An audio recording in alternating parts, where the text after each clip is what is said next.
Hello everyone. Today we are going to start our exercise part. Unit 8, the relative pronouns. Our first exercise, before we start our exercise part, let's we revise. How many relative pronouns are there? 5 and more than 5. But in this chapter, we have to learn 5 relative pronouns. Which, whom, whose, we and that. जबकि who, whose और whom तीनों person के लिए use होता है और which things और animals के लिए और that दोनों के लिए पर्सन और थिंग्स और animals. In first exercise, pick out the relative pronouns and their antecedent in the following sentences. It's very easy. यहाँ पर आपको क्या करना है? आप इंस्ट्रक्शन को 2 बार पढ़े क्योंकि एग्जाम में हर बार यही मिस्टेक होती है कि ये इंस्ट्रक्शन कोई ठीक से पढ़ता नहीं और आंसर गलत लिखते हैं.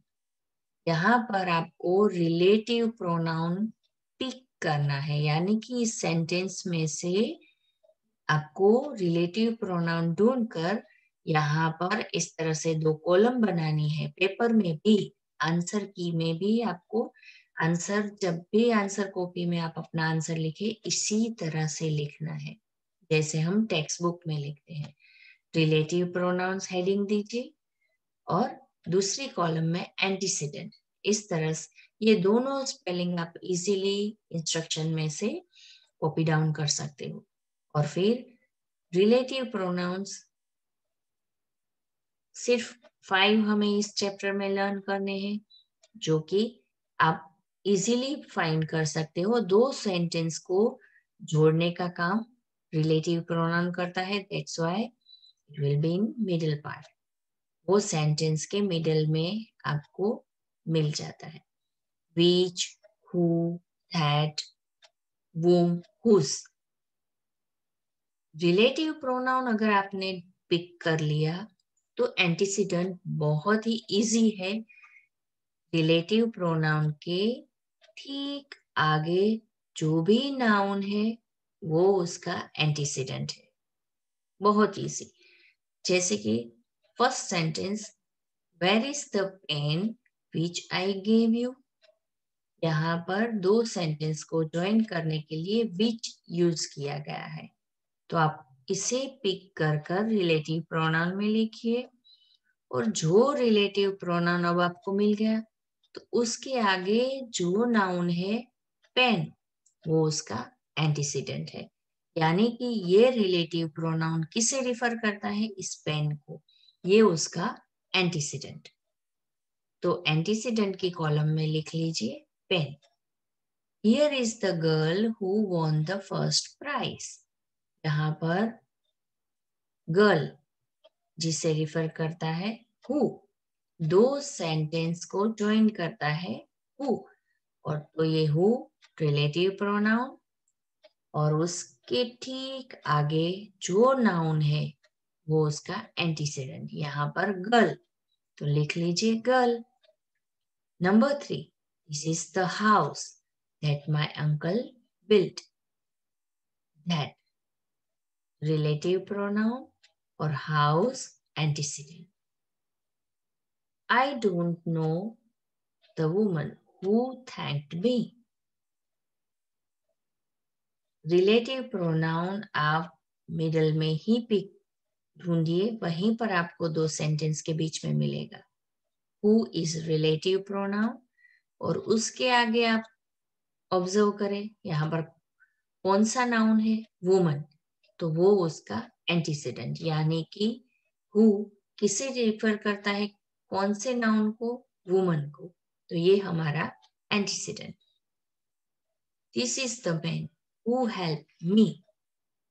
यहाँ पर who relative pronoun, man antecedent. He was a great leader whom all people respect. यहाँ पर whom रिलेटिव प्रोनाउन और उसके आगे है लीडर. वो उसका antecedent. Number 7, bring me the clothes which the washerman bought।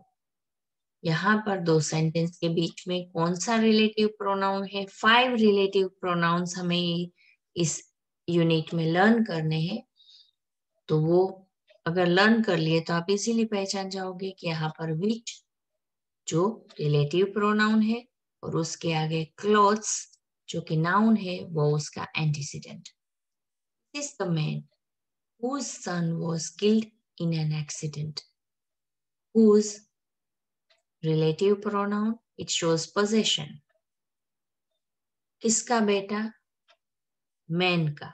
तो ये मैन उसके आगे, ना कि कई बार सब लोग नाउन समझकर पीछे, क्योंकि हुज जब भी यूज होता है तो उसके आगे भी नाउन होगा और पीछे भी नाउन होगा।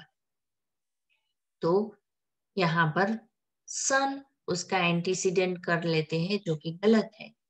हमेशा एंटीसीडेंट रिलेटिव प्रोनाउन के आगे ही होगा। Man relative who relative pronoun और मैन उसका एंटीसीडेंट।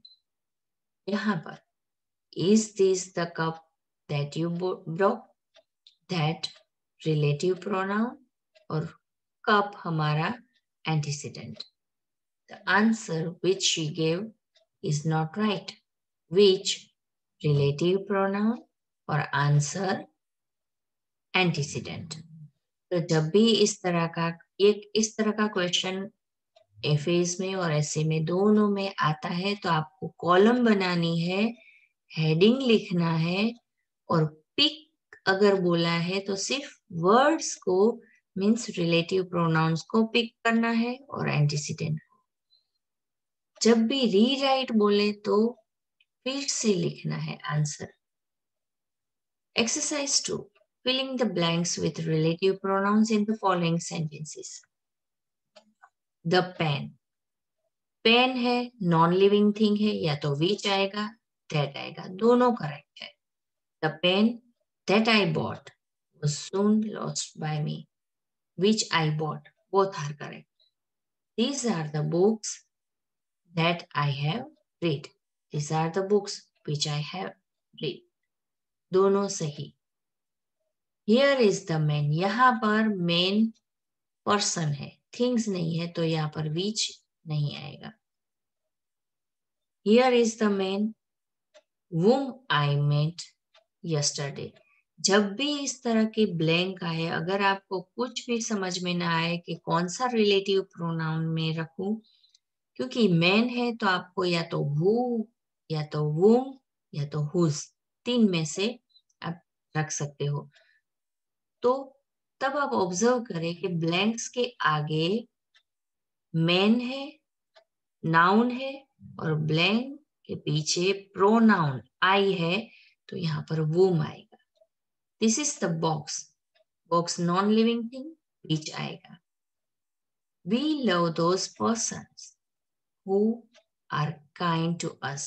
जब भी ब्लैंक के आगे नाउन हो और पीछे helping verb am, is, are, was, were, और अगर वर्ब हो तो who आता है। The house in which I live is a good one. यहाँ पर house thing, non-living thing, which. These are the boys whom I wanted to see. Again, blank के आगे noun और पीछे pronoun whom। कई बार ऐसा भी होता है कि pronoun की जगह कुछ और हो, पर मैं जनरली यहाँ पर noun और pronoun अगर आए तो यहाँ पर whom यूज होता है। These are the knives which are knives things है, non-living things which are made of steel. Next, the girl whom you meet is my sister. यहाँ पर गर्ल whom और पीछे प्रोनाउन है, तो यहाँ पर नाउन और प्रोनाउन अगर हो दोनों तरफ तो बीच में whom आता है। The snake that bit you has been killed. Exercise 3. Join each pair of sentences into one sentence using who, whose, whom, which और that. यहाँ पर 2 sentences है जिसे हमें ज्वाइन कर रिलेटिव प्रोनाउन यूज कर हमें 1 सेंटेंस में कन्वर्ट करना है. First is done for us. This is the girl, her courage saved us. इस दोनों सेंटेंस को अगर ज्वाइन करना है, यहाँ पर पोजेशन है. This is the girl whose courage. इसकी करेज गर्ल की, तो यहाँ पर पोजेशन है whose courage saved us. Delhi, Delhi यहाँ पर reach का यूज होगा. Delhi, which is the capital of India, stand on the Yamuna. John is an intelligent boy whom all the teachers like. पर him दोबारा नहीं होगा. John is an intelligent boy whom all the teachers like. The boy has hurt his leg. He fell off his bicycle. The boy who fell off his bicycle has hurt his leg. यहाँ पर main subject है boy और whose boy को refer करता है, यानी कि boy antecedent और whose relative pronoun. Here are the pencils which you lost yesterday. Pencils non living thing, या तो which या तो that. He is a rogue whom nobody trusts. This is the juggler whom we saw yesterday. Here are the books which I bought yesterday. Which, यहाँ पर books non-living thing, that's why which is there. और अगर पूछा जाए ये sentence आपको pick out the antecedent और उसका रिलेटिव प्रोनाउन पिक करने में भी पूछा जा सकता है. तो अगर ऐसा हो तो रिलेटिव प्रोनाउन है विच और उसका एंटीसीडेंट है उसके ठीक आगे books. She wore a beautiful ring which was made of gold. यहाँ पर ring non-living thing, so that's why which. We met the sailor. Their ship was wrecked. We met the sailor whose ship was wrecked. यहाँ पर ownership है, possession है, तो whose का use होगा.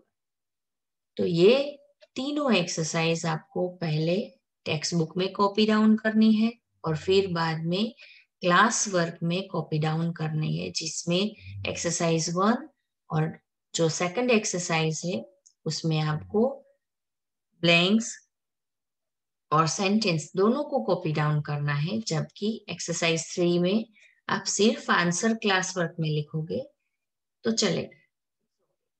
पर इस बार साथ में सब कुछ टेक्स्ट बुक में और क्लास वर्क में मेरे साथ ही कॉपी डाउन करते जाइए, क्योंकि टीचर्स आपकी बुक्स को जरूर चेक करेंगे.